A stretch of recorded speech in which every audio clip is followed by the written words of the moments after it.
I suck air into my lungs and sit up with a start. I expect to hit the cold, tiled floor, but for some reason I'm tucked into my own bed instead. I glance around the room anxiously, but see nothing. There's no one there, nothing out of place. I wipe my damp bangs off my forehead to find that I'm dripping with sweat. Didn't I just fall off the library window ledge? How did I get here? Once my breathing returns to a more steady rhythm, I slide my legs out of the side of the bed and reach for my watch on my nightstand. Sitting in front of it, propped up to make it easier to notice, is a small card. Next time, I would highly dissuade you from trying to take a nap 7 feet in the air. I was fortunately there in time to catch you, although it does seem that you hit your head. Please come see me when you recover so I can confirm that you have no lingering brain damage. H. I huff and stick the note in my diary for safekeeping. He was there to catch me. Why? Suddenly I grimace as I remember what I was dreaming about. Him, shirtless, the kiss, the other kiss, the kissing, the moaning, I scramble out of bed and almost trip on my own feet as I try to get my socks on and put my shirt on at the same time. The last part of my dream, I was chanting his name over and over again. What if he heard that? What if I was talking in my sleep? My face turns scarlet and I hitch in a breath as I pull on warm clothes. I rush into the bathroom and quickly splash my face with hot water and comb through my thick hair with my fingers before I literally run across the quad, kicking up snow as I go. Once I'm outside his quarters, though, I have to stop. My face is stinging from the cold, my nose is running, and my cheeks are sore with windburn. I pause, hands on my knees, raking in a gasp of cold air that burns my lungs. The dream is still lingering in my head, the way I had been moaning his name. Maybe seeing him wasn't a good idea. Maybe seeing him never, ever again was a better one.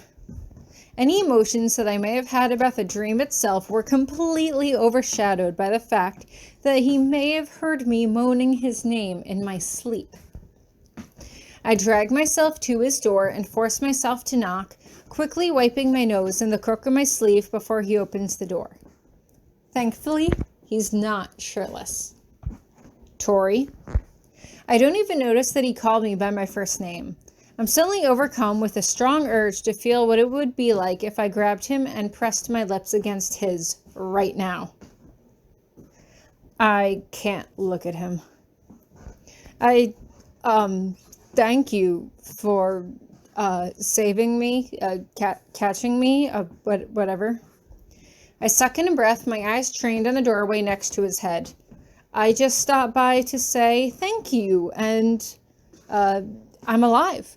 So, yeah, good news. I'm alive. Thanks again. Bye. I turn to go when he puts an arm out to stop me. Here, come in. I have something for you.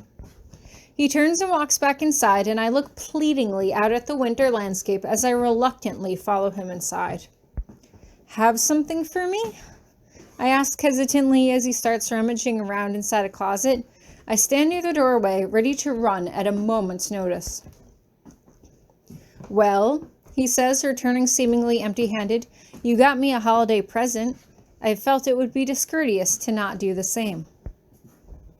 My dream rushes back to me, and I can feel something stirring deep within me. Was that not a dream at all? Was that a premonition? Do witches get premonitions? My mind was racing a mile a minute, but I had to say something. You didn't have to. My voice comes out too high-pitched, even to my own ears, and he looks at me oddly. I think I am blushing so hard my ears are red. I quickly realize that my face must also be red from the cold, concealing at least some of my embarrassment. Just winded. I tap my chest twice with my fist. From the, cold. He purses his lips and nods to himself as he makes his way towards me. He stops directly in front of me, and I'm starting to think that my dream really is going to come true when suddenly he holds up his hand and a dark blue stone drops from around a black corded string around his finger. Turn around, he says. I have no idea what is happening. I can feel my heart drop into my stomach as I turn around slowly, and he brushes my hair to one side as he holds it around my neck. I can feel his hot breath on the back of my neck as he seals the clasp and then lets go. I feel the stone hit against my sternum, but it's not as heavy as I expected. I turn back around to face him slowly, and he takes a step back so that he's not standing directly in my face. I turn it over in my hands. It's a smooth stone, not perfectly round, not perfectly oval, but somewhere in between. I skim over the word beautiful. Really pretty. I blush, and I can feel my ears going hot. Did he just get me jewelry? It's not a kiss, but the word romantic is dancing around my head. Is it magic? I ask, looking up at him. Remember when you said you were trying to keep yourself grounded? He asks. I nod. If you're ever upset or unsure or unfocused, just hold on to that stone and think pleasant thoughts. That should help. Just think happy thoughts, huh? I ask, raising my eyebrows as I turn it over my fingers again. It's a really pretty color. It's the same color as your eyes, he says, and I can't suppress the gasp that rises in my throat as I drop the stone back into place. Or my hair, I joke lightly. He forces a smile and acknowledgement, but there's something else in his eyes. I wouldn't show that to anyone, by the way, he offers. You don't want anyone to get the wrong impression if they were to find out that I gave that to you. Oh, right. I nod my head quickly. Thank you, sir. It's really nice. A fair trade for the book you gave me, he replies simply. The secret coded book. I smirk at him. I saw you reading it again yesterday.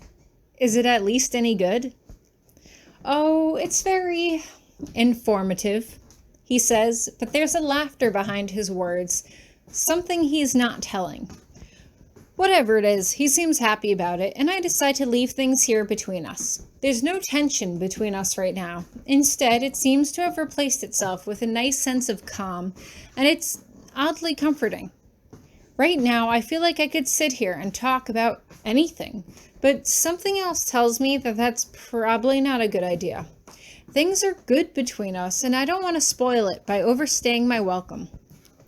I should get going, I say at length, but I can't thank you enough for this, sir, really. He smiles at me and I turn to go when suddenly something pulls me back. The real reason I came. I have to know. Sir, why were you in the library? Returning a book, he says simply. The collection here isn't as extensive as I would prefer, but it is adequate, I suppose. How long were you in there for? I ask. He doesn't answer. I felt like I was having this really vivid dream, and now I can't remember what it's about. Did I happen to say anything in my sleep? I struggle to keep my face as straight and as innocent as possible. Which time? He asks, and I feel my jaw go slack. Which? I echo hollowly. Well, I also caught you sleeping in the mailroom, he says matter-of-factly. Why you think that couch was more comfortable than your own bed? I couldn't sleep, I say quickly, but thank you for the, blanket. He smiles, and it reaches his eyes. My pleasure. But wait, then... I pause and wrinkle up my nose. If you caught me sleeping in the library, how did I get back in my own bed? He arches an eyebrow at me, and my cheeks flush. My entire face is bright red now, and I make no attempt to hide it. Please just tell me you teleported me back to my room and didn't carry me through the dorms like a child. He smirks at that, and a little laugh escapes him. Good day, Miss Brown. For some reason, this rubs me the wrong way. I like it better when you call me Tori, I say as I shut the door behind me. For some reason, I'm filled with giddy excitement. I tuck the stone carefully into my shirt, where it sits and hovers just above my heart. I carefully make my way back to the dorms, preferring the hard crunch of knee-deep snow over risking my neck on the ice-covered walkways, and finally make it back to the safety and warmth of my room. I strip off my jacket and climb onto my bed, sitting cross-legged and holding the little blue stone out in my hand. If I'm ever upset or unsure, I close my eyes and think about my parents, how they just left me here. This would be my first Christmas away from them ever, and it hardly seemed like they cared. Maybe this is why so many Wild Seed children decide to separate from their parents after the second and third years. Maybe they just grow too far apart, the secrets and the lies become too difficult to keep, and it's easier to just let go. I can feel a dull ache in my heart, and I realize that I've made myself sad. Didn't he say I was supposed to think happy thoughts? I focus on how I felt when he gave it to me, the calm trust that seemed to pass between us, his soft smile when The stone pulses in my hand. I drop it quickly and it hits against my chest. Did I really just feel that? Carefully, I pick up the stone again and clench it in my fist. The sensation's not there. Had I really felt anything, or was it just my imagination? I close my eyes and again picture Hieronymous, the way his fingers slid across the back of my neck when he was putting it on me, his soft chuckle, the laughter in his eyes. I can feel it pulsing again, slowly, but it's there. I keep my focus, focusing on Hieronymous, because I literally can't think of anything else that has made me as happy as he has in a while. I lie back and hold it in my fist over my chest and feel it beating, slow but strong and steady. I focus on nothing else but the constant pulsing as a soothing calm washes over me, and I quickly drift off into a soothing sleep.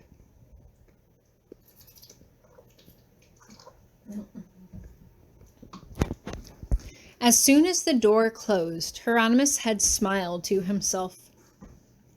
The poor girl was so caught up in her own state of embarrassment that she had failed to notice his.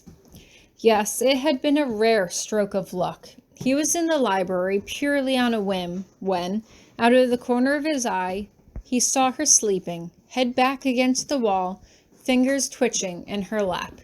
Her bottom lip quivered as she stirred a little bit, and for a second he was sure that she was going to wake up, but she didn't. Against his better judgment, he locked the library door behind him and went beneath where she was sitting on the ledge. Entering people's dreams was a tricky business, but only if you hadn't done it before. It was a rare skill to actually enter someone's dream without waking them, or disturbing them, or tipping them off to your presence in some way. But given how accustomed she was to him, he doubted she would notice the intrusion. Perhaps one of her dreams was actually a locked memory. That might give him some insight as to how to break the memory shield once and for all. So he closed his eyes and he channeled, murmuring under his breath. And he saw everything, from the first knock on the door to the kiss to the bed. It seemed Miss Brown had a truly interesting imagination. But as he watched her throw her head back and pant his name, he suddenly realized that this was wrong. Here he was, snooping on her dreams, and although he was elated, no, ecstatic, to find that she still wanted him as much as he wanted her, as wrong as that continued to be, he couldn't do this. He couldn't watch this. It wasn't right. But he was too caught up in it now, and he wouldn't be able to extract himself from the dream so easily. "Tori!" he shouted in an attempt to wake her, and that's when she had tumbled off the ledge. She had already hit the floor by the time he had awakened himself from his stupor, and he had sighed, massaging his temple with one hand. "Fantastic. Now I've just killed the girl." But after a quick check of her pulse and a touch of green magic, he was pretty sure that she was going to be fine. And that was when he had carried her back to her room, put her to bed, and left her a note. He was about to go when she had mumbled his name in her sleep again. He rolled his eyes, but a smirk touched his lips as he turned around and bent down to place a kiss on her forehead. He smiled to himself at the memory and sat down at the end of his bed. He still had no way of knowing how to tell her that he was reading her diary when she finally snapped out of it, but that was the least of his concerns right now. He felt like he was starting to get to know her at least a little bit better, and something in one of her transcribed memories might be the key to making her remember everything once and for all. Carefully, with a quick glance at the door to make sure she was really gone, he reached into his robes and pulled out an identical stone from around his own neck. Wrapping his fingers around the pendant, he held it to his lips and waited there, waiting for it to take hold. And suddenly, there it was. A quick beat, slightly out of rhythm, pulsing quickly in his hand. Probably still running around in the snow, he thought to himself, as he closed his eyes and listened to the quick pulse of her heartbeat.